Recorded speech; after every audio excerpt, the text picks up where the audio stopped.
wazviona kamunhau sanakiti zvangu ndasitaura namai ngati aibudo zvaendwa zvaendwa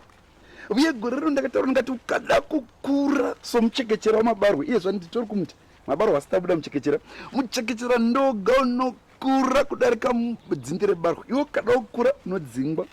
have todzinga handiti hai zvaendwa taitaura namai zino ngati hai zvaendwa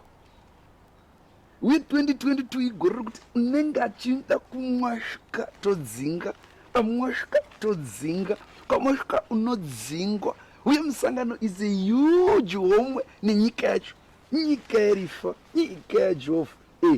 hai rukonye sekwapinda mabarwe kumutako sanakisa zvangu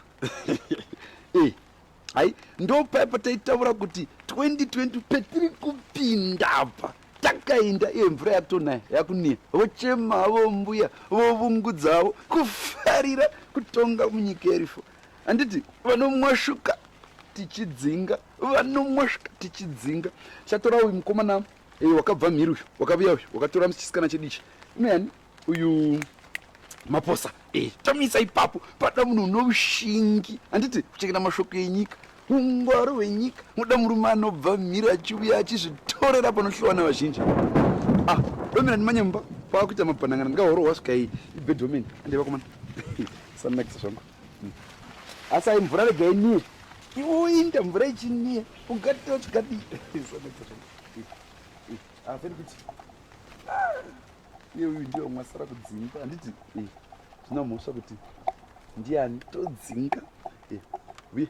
uko handiti vanofanira kuisa d inoichi top dressing and handiti d very good asi hayari kukura handiti nyika ivone kurya ufumi hwayo hai regai tipinde mukati handiti wamabhanangana atumigwa neopposition vanenge vakatitsoma asa watiwana handiti isi kuda ivo tsomutsomu isi kutsomutsomu vatiwane